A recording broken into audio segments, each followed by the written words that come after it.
remember that they're changing my voice. First, I'd like to point out that I'm straight and I don't fit into the LGBT community because I'm straight. Okay? Some car just drove by anyway. So when you see the picture on the screen, that couple, they look like a good match for each other, right? You're not going to see anybody who looks like a pretty good match for me. Now, why is that, you might ask? Because I'm divine and people are common. Other people are common, and I'm divine. And this is also why a bunch of attractive females should submit, and I choose one who is the most like me. Because under no circumstance should the most righteous person suffer because you won't give him his rightful place. Because you've bred people to not have the spiritual depth, the heart, the wisdom, the insight, the discernment, the understanding, the sense to date the most righteous person ever. So when we talk about these young people who are often a lot of nerdy looking young people here in California, okay, and they have their nerdy counterparts and so on, and they're having fun and they're playing charades, or they're electric dancing or whatever they're doing, K-pop or whatever these kids are doing. Okay, that's them. That's not for me. Being conservative, being a Democrat, being a libertarian, those things aren't for me. I'm the top martial artist ever possible. Okay, not some liberal Jew, conservative Jew, not the average black person, not like anyone else. I go as far as to say I'm not like any other black person. You see, a lot of these black people, they have the kind of, goofy faces, right?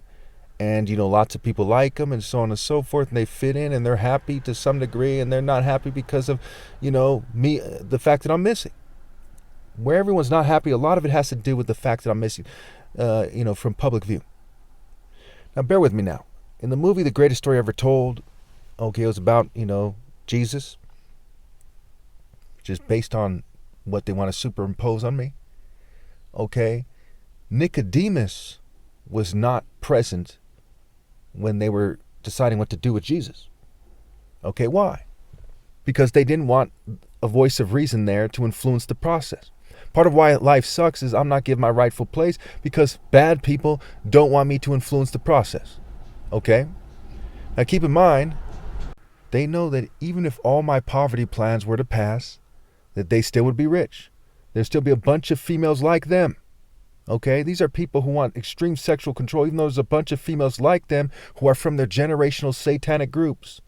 Their generational so-called churches, mosques, and synagogues, and so-called spiritual movements, New Age. They're from these groups. They know each other. They grew up together. Their families know each other. They're the same frats and sororities and social clubs, on and on and on. Corporate networks. Those are the main people dating people in those groups. And they're snickering at everyone else.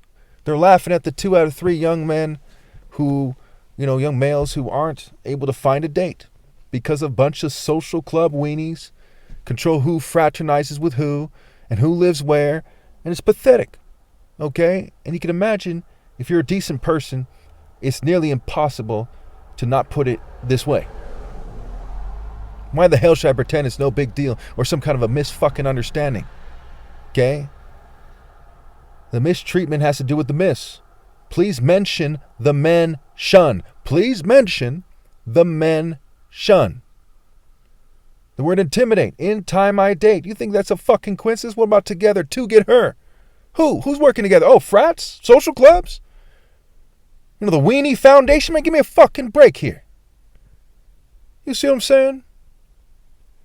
So why you guys are all, fraternizing with your trickle-down blood money?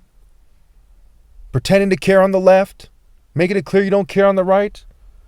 Why you pretend that life is swell? Why the masses of people suffer? While Jesus is shunned? I don't want to even hear the slightest squeak of surprise. When you're before God and I, when you pass away, when your soul is before God and I, and you get sentenced to cook to the fucking extreme. Because that which you did not do for me, you didn't do for me. That which you didn't do for the least of my brethren, you didn't do for me. To the one who much is given, much is expected. And you mock God, and God will not be mocked. You reap what you sow. And furthermore, look at the picture on the screen. Everyone take a good look. They do not want a soul brother. They do not want a Messiah, a Savior, to have that date there.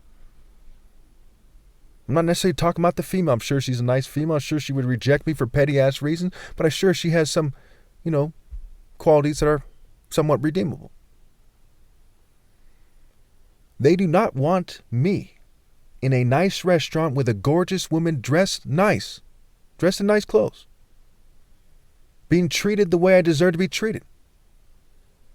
There's a bunch of bitch-ass motherfuckers right here in America that, even though I'm targeted, is not enough for them. They kept targeting me for years. Even though I'm kept out of mainstream view, not enough. Even though I went to reform school and boarding school, not enough. I'm provoked and harassed every day, still not enough. They think they want to play God and pretend to be important. They want to call good evil and evil good, and then punish the good for doing what's good. They do not want a half black brother in the motherfucking restaurant with a beautiful date.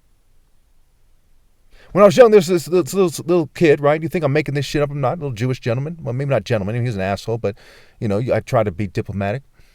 And he was like, you'll only ever date fat black girls. I think I put this in my story playlist. Hopefully I did. He said, you'll only ever date fat black girls. The first female I dated off the internet, she was somewhat nice. She was cool in some ways. We got along a little bit. She was a black and Mongolian. She was a big black girl. Okay? Went to Santa Cruz, the beach city, with all these sexy females in their bikinis and bathing suits, okay?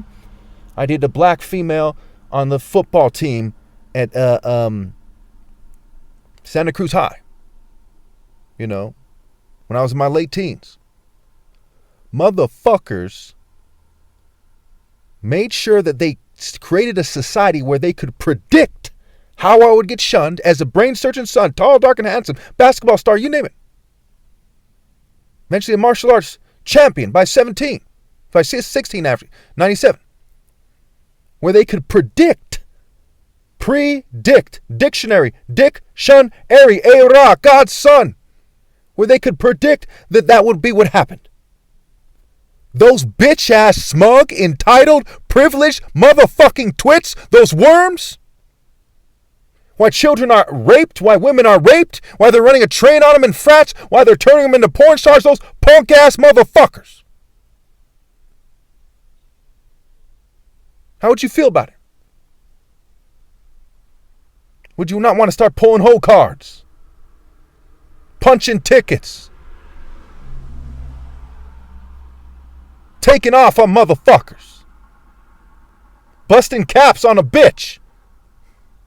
I didn't do that. I should get the Nobel fucking Peace Prize. The Nobel one. For the gates of the nobles.